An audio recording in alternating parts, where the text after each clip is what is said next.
আউযু বিল্লাহি মিনাশ শাইতানির রাজিম। বিসমিল্লাহির রহমানির রহিম। হযরত আবু হুরায়রা রাদিয়াল্লাহু থেকে বর্ণিত, তিনি বলেন, রাসূলুল্লাহ সাল্লাল্লাহু আলাইহি ওয়াসাল্লাম ইরশাদ করেছেন, তোমাদের কেউ যখন কোনো মজলিসে পৌঁছে তখন তার সালাম করা উচিত। এরপর যখন মজলিস থেকে উঠে যেতে চাইবে তখনও সালাম করা উচিত। প্রথম সালাম শেষ সালাম অপেক্ষা অধিক মর্যাদাশীল নয়। আবু দাউদ, তিরমিজি।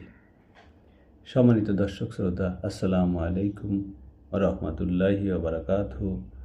আজ 28শে ফেব্রুয়ারি 2026, শনিবার, 15ই ফাল্গুন 1432 বঙ্গাব্দ এবং 10ই রমজান 1447 হিজরি।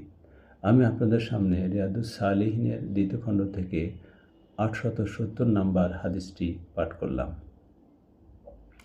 এখানে মজলিসে পৌঁছে সালাম করা এবং মজলিস থেকে বিদায় হওয়ার সময় সালাম করার কথা রাসূল সাল্লাল্লাহু আলাইহি উল্লেখ করেছেন।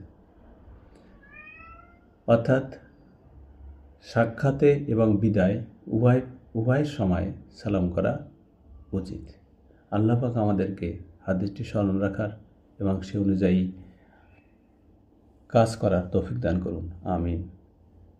চ্যানেলটিতে সাবস্ক্রাইব করতে ভুলবেন না প্লিজ। ধন্যবাদ।